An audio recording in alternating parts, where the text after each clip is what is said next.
मैं हूं संजीत और आप देख रहे हैं ई मीडिया। इस वक्त मैं मौजूद हूं बिलकुंडा के सूरतपुर में और ये बहुत बड़ा मतलब एक खेत है जिसके अंदर एक किसान भाई हमारे साथ हैं और इनके साथ एक बड़ी घटना हुई है। घटना क्या है पहले आपको हम बता देते हैं संक्षेप में।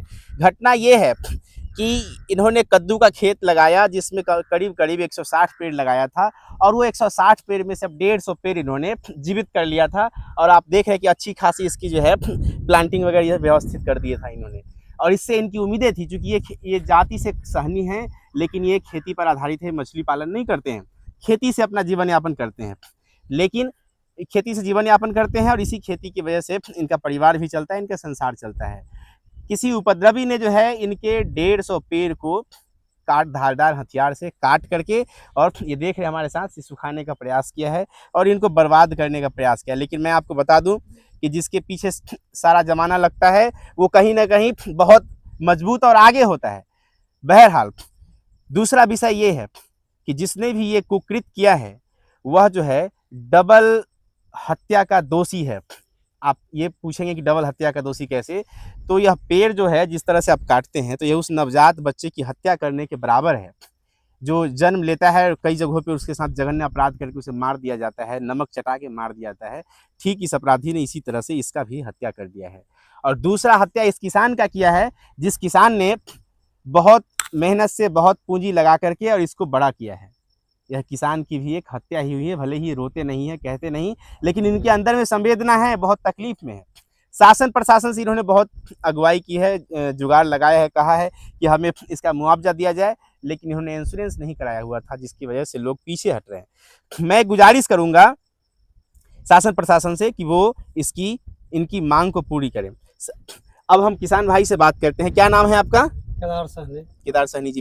केदार सहनी जी, किसी से आपने डिमांड वगैरह किया मुखिया वगैरह से या वीडियो से? सर किए हैं तो कहा जाए देखिए किसान काट नहीं, हम पहले उसको कहे थे जो मुखिया जी को हम कहे से मुखिया जी से कुत्ता को बुला दीजिए, हमको पैसा जो लगेगा वो हम कहीं से ला के आपको खोजी कुत्ता ना? हाँ खोजी कुत्ता से चोर पकड़ा जाएगा तो पूरे गांव का संतुष्टि हो जाएगा जो फलाना चोर है।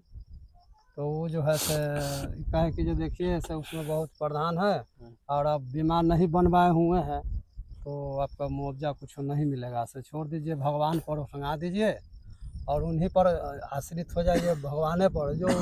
जो काटा है उसका तो फल मिलेगा ही, जैसे पेड़ काटा है वैसे वो कहीं कट जाएगा।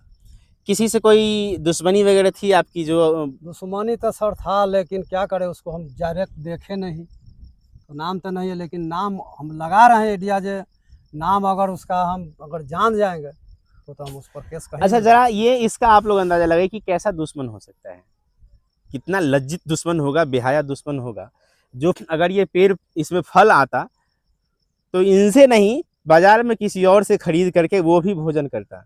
इस भोजन से वो भी जिंदा रहता है, किसान भाई भी, और हम जैसे लोग भी जीवित रहते हैं। जब ये पेड़ ही नहीं होगा, फल ही नहीं होगा, तो वो जो डकैत है, जो चोर है, जो पापी है, बेहया है, वो कैसे जीवित रहेगा? वो क्या पत्थर खाएगा? नहीं ना, वो भी तो यही अन्न खाएगा और वो इसकी हत्या कर रहा है।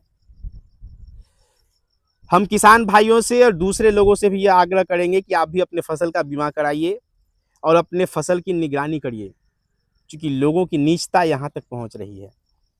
अब वो यहाँ से भी अपनी ज़रूरतें पूरा कर रहे हैं, अपने आप को ये करने का प्रयास कर रहे हैं। बाकी ये खबर आपको कैसा लगा इसको कमेंट के माध्यम से आप हमें बताएं और हमारे पोर्टल को आप सर्च करें www.emediaupdate.in। यूट्यूब पर आप सर्च कर सकते हैं ई मीडिया के नाम से। अब तक ई मीडिया में बने रहने के लिए बहुत बहुत धन्यवाद।